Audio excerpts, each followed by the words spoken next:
نو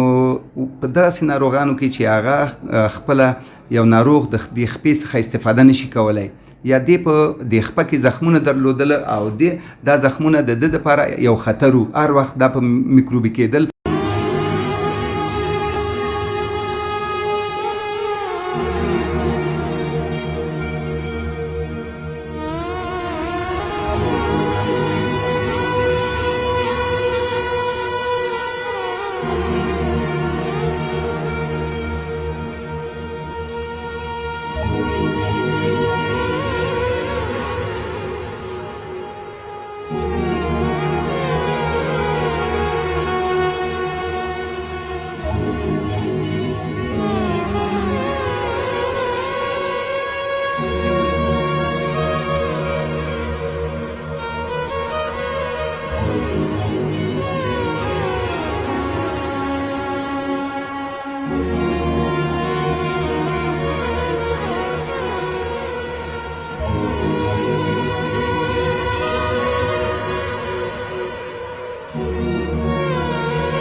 السلام علیکم. دغه لور زما د بې وسۍ د وجې نه د اوسه پورې پاتې وه او تاسو سره د الله پاک تاسو کوم کومک ما سره کړی تاسو سره د الله پاک ډېر ښه وکاندي. مخ کړی الله پاک دې په بچیانو کې الله پاک دې په دنیا کې الله پاک دې ما خو په آخرت کې د برکت واچوي. اولاد یې هغه دنیا هم رڼا کا اولاد یې دا دنیا هم رڼا کاندي او تاسو خدای ډېر ښه سره وکاندي او کور آباد نه بچی. السلام علیکم. بسم الله الرحمن الرحیم. ګران دوستانو، راغلی یم یو ځل بیا د ډاکټر صاحب یعقوب شینواري چې د ننګرهار افغانستان په سطحه د هډوکو متخصص دی، د هغه په خوا کې هغه خورکۍ چې څو ورځې موږ مخکې د دې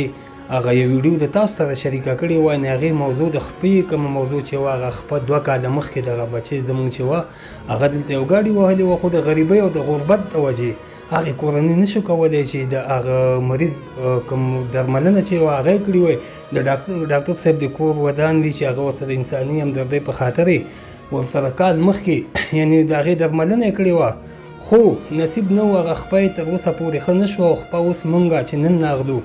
د ډاکټر صاحب خواته هغه خپه یې نن دې شوه چې یعنې ډاکټر صاحب په خپله کته کړه. نور معلومات د ډاکټر صاحب به تاسو سره شریک کړي. لکه څنګه چې تاسو ته هم بهتره معلومه ده، دغه ناروغ چې و دا تقریبا د 2 کالو په دې خوا کله چې دا موټر وهلی وه، د دې دپاره مختلف پروسیجرونه لکه عملیاتي پروسیجر د دې دپاره اجرا شوی وي او یو هم د دې دپاره کامیاب شوی نه و. نو په داسې ناروغانو کې چې هغه خپله یو ناروغ د دې خپې څخه استفاده نشي کولی یا دې په دې خپه کې زخمونه درلودله او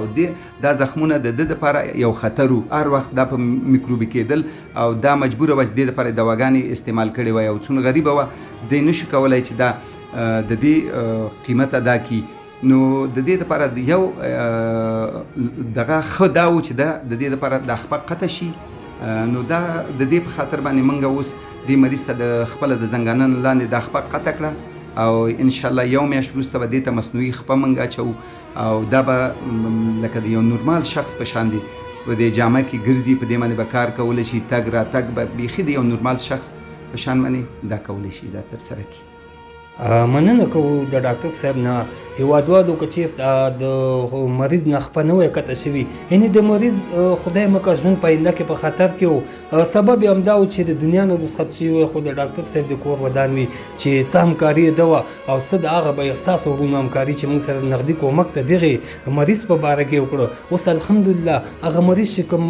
دغه مونږ کوم مریضتیا او د هغې د خپې کوم مشکل و هغه وشو انشاءالله او چا چې پکې کومک کړی د ډاکټر صاحب په شمول باندې الله دې د دنیا او آخرت باندې اجرونه ورکړي، الله دې کامیاب کړي او الله دې سرپرست او سرلوړي لري. هېوادوالو موږ به تاسو هغه غریبې کورنۍ در په ګوته کوو چې هغه زموږ کونډې خویندې وي، زموږ یتیمان بچیان وي یا دغسې کورنۍ وي چې وسې نه وي، دې سره تاسو د الله د رضا لپاره کومک وکړئ انشاءالله چې الله جل جلاله به ستاسو کومک کوي. هر چېرته چې وایي ښه د ودان اوسئ په لوی الله مو سپارم.